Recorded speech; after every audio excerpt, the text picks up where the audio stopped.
সায়ন ব্যানার্জি ইস্টবেঙ্গলের বাঙালি ফুটবলারদের মধ্যে অন্যতম নাম।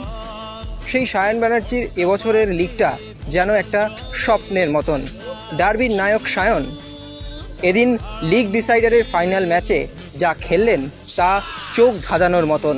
কিন্তু এদিনটা ছিল অন্য দিনের থেকে আলাদা।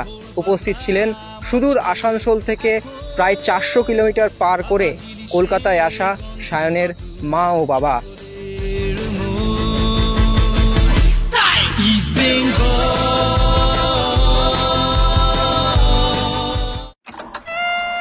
মায়েরা এবং বোনেরা, মহিলা মহল নিয়ে আবার এসে গেছি তোমাদের বেলাদি।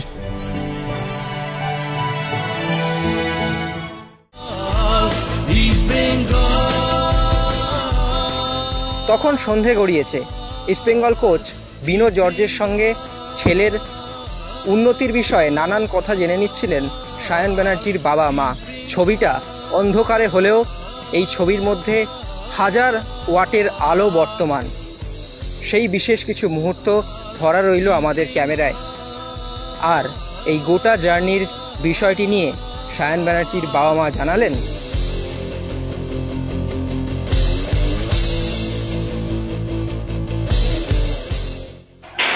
আসানসোল থেকে ছেলের এই কলকাতার জার্নিটা কীভাবে ব্যাখ্যা করবেন? দারুণ লাগলো। জীবনে সব থেকে বেশি ভাবায় আজ যে দিনটা। যাই হোক, ভগবানের কাছে আশীর্বাদ যেন করেন যে জীবনে আরও বড় হয় সায়ন। প্রায় 400 কিলোমিটার ঘুরে এখান থেকে এলাম। ওই আসানসোল থেকে এসেছি, সকালে এসেছি। তারপরে আমরা এখন রাত্রেবেলা আবার ব্যাক করে যাবো। ব্যাক করে যাবে। ছেলেকে 5 বছর পর কোথায় দেখতে চান?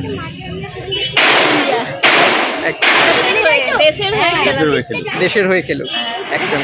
আর মাঝে যখন টাফ সময় যাচ্ছিল, ওর একটা খানিকটা টাফ সময় যাচ্ছিল, তখন কীভাবে ছেলেকে মোটিভেট করেছেন? আমরা বলেছি যে বাবু তুই একদম ভাঙবি না।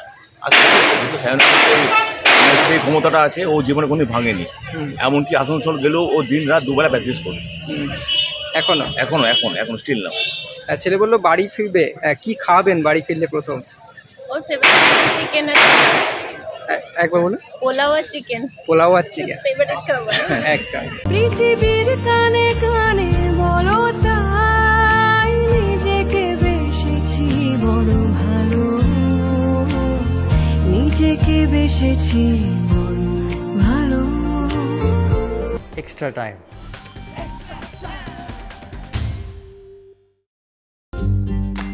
লেটেস্ট নিউজ আর এক্সক্লুসিভ ভিডিওর সঙ্গে আপডেট থাকতে এখনই সাবস্ক্রাইব করুন আমাদের ইউটিউব চ্যানেল। বেল আইকনে ক্লিক করতে ভুলবেন না যেন।